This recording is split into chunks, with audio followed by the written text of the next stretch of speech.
A lot of young professionals in Manila dream of finally earning a good salary. You graduate, get your first corporate job, work hard, get promoted, and slowly your income starts to grow. At first, it feels amazing.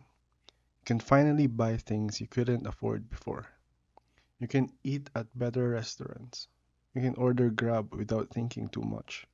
You can buy nicer clothes for work. You can upgrade your phone. You can travel with friends. You can finally say, I deserve this. And honestly, you do. You worked hard for it. But there is a hidden psychological trap that many young corporate professionals fall into. It is called lifestyle inflation. Lifestyle inflation happens when your income increases, but your spending increases at the same time. So even if you earn more, you don't actually feel richer.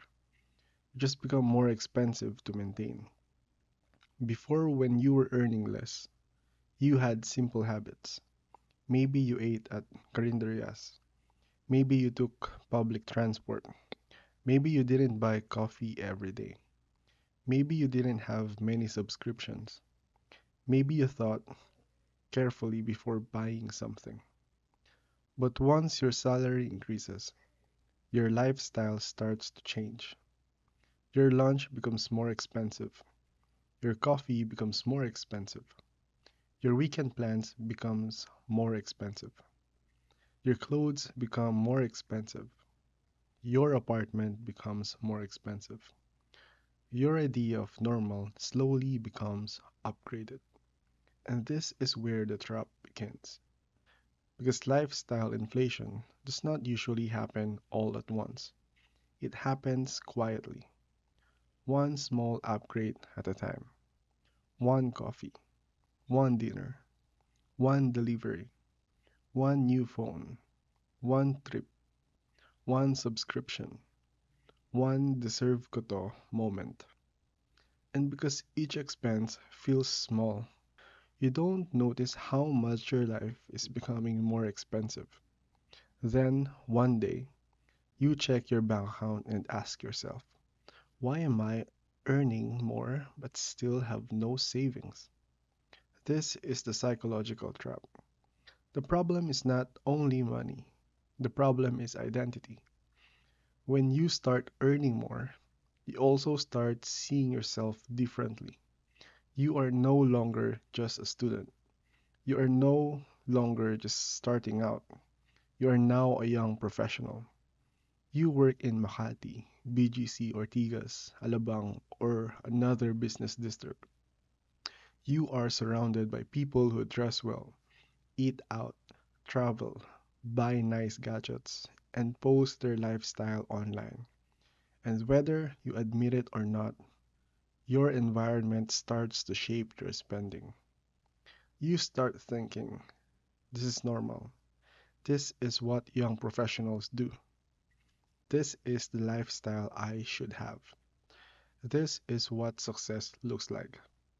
But sometimes, what looks like success is actually just expensive survival.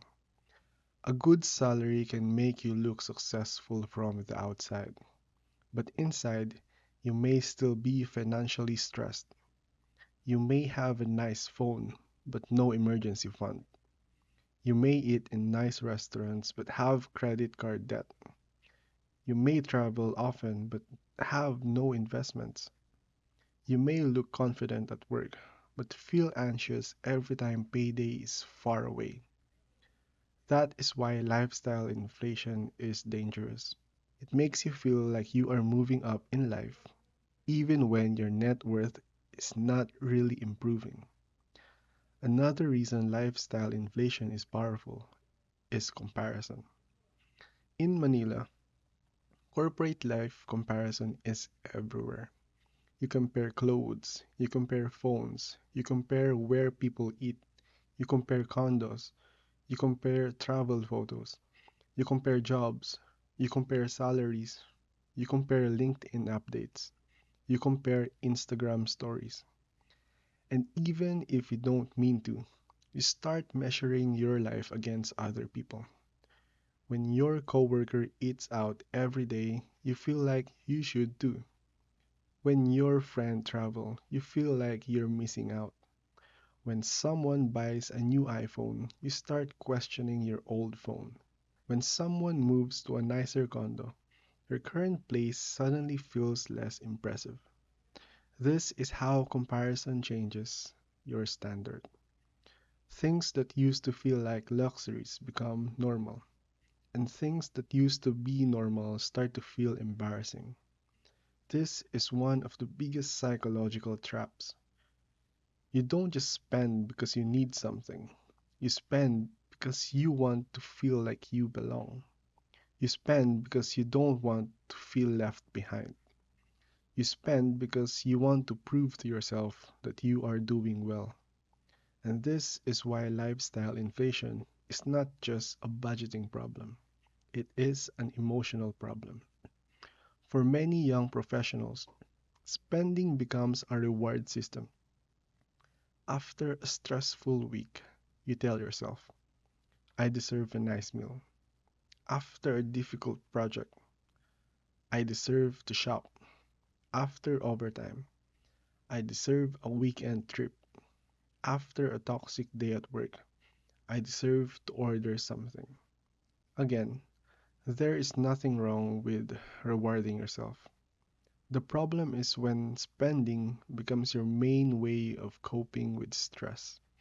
Because if every stressful day becomes a reason to spend, your job becomes the source of both your income and your expenses. You earn because you work.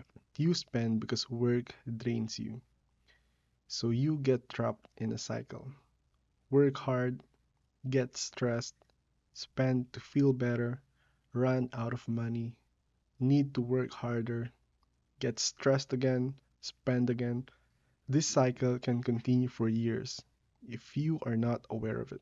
The scary part is your salary can keep increasing, but your stress and spending increase with it. That's why some people can earn 30, 50, 80, or even 100,000 a month and still feel broke.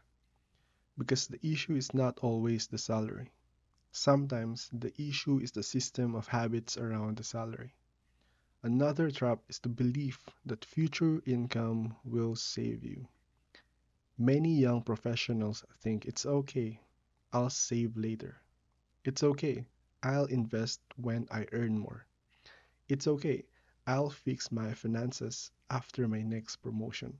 But the problem is, if your habits don't change, a higher salary will not automatically fix your finances. A higher salary will only give your bad habits more room to grow. If you can't save when you earn 30,000, it does not automatically mean you will save when you earn 60,000. Because by that time, you may also upgrade your lifestyle. Better apartment, more expensive food, more expensive hobbies, more expensive trips, more financial responsibilities. This is why the habit must come before the big salary. If you build discipline while your income is still growing, you will be better prepared when you earn more. But if you wait until later, later might never come.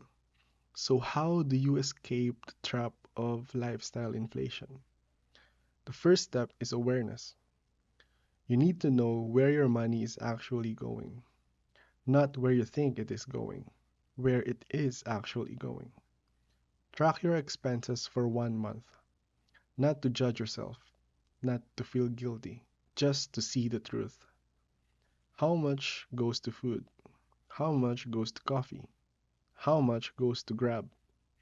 How much goes to online shopping? How much goes to subscriptions?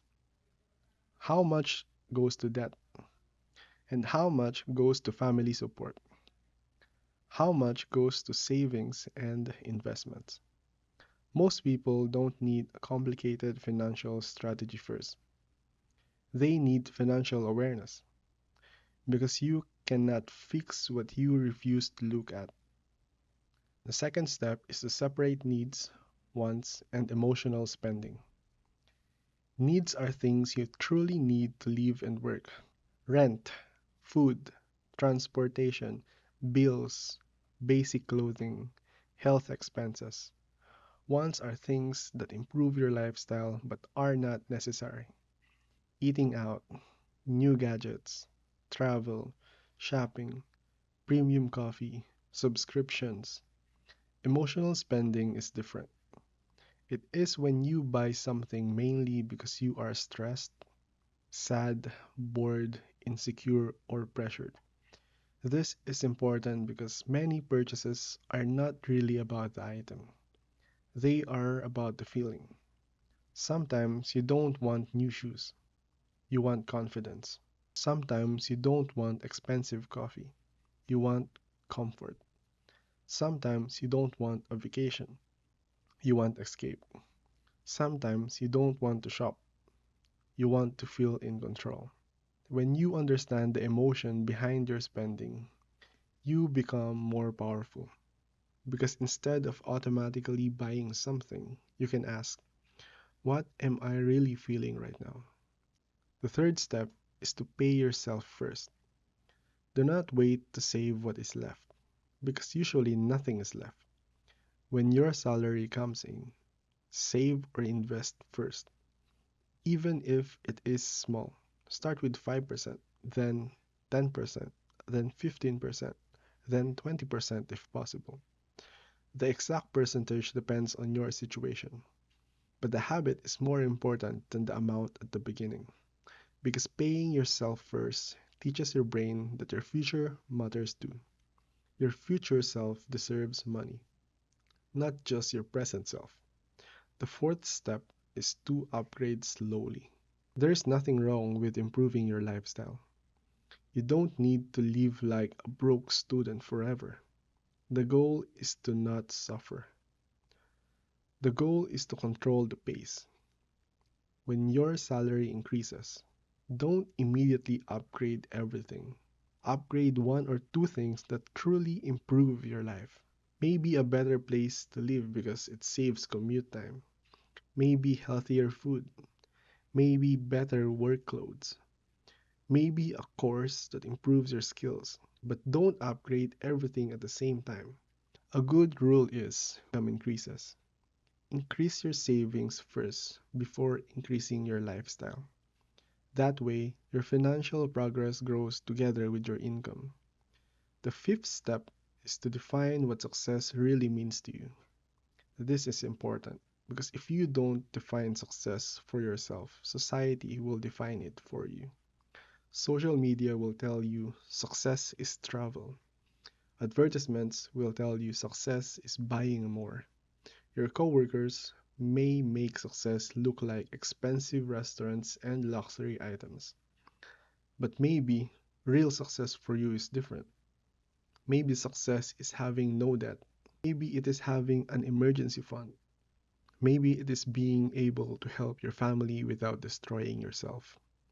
Maybe it is being able to leave a toxic job. Maybe it is having investments. Maybe it is having peace of mind. Maybe it is sleeping at night without worrying about money.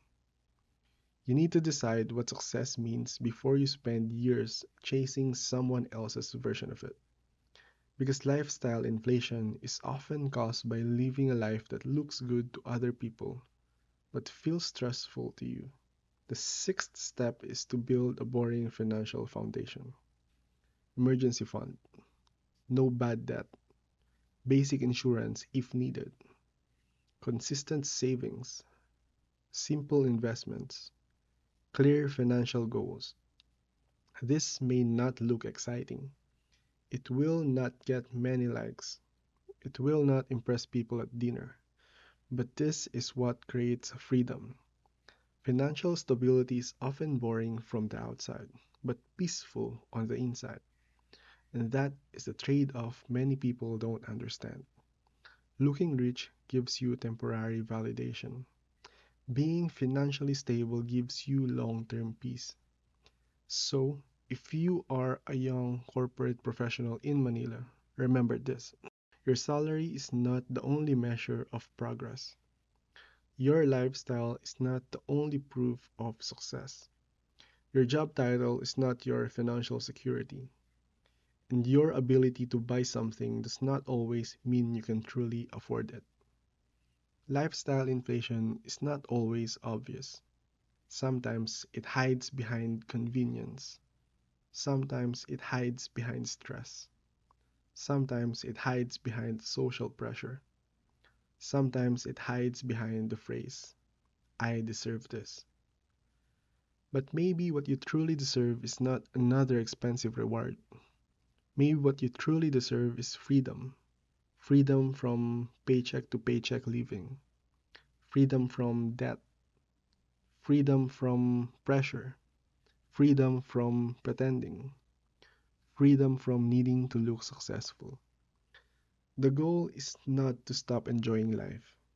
The goal is to enjoy life without sacrificing your future. So the next time your salary increases, pause before upgrading your lifestyle.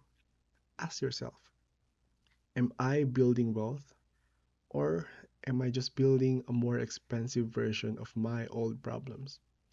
Because earning more money is good, but keeping more money, growing more money, and using money with intention, that is what changes your life. And the earlier you learn that, the easier your future becomes. If this video helped you, subscribe for more videos about money, mindset, and self improvement.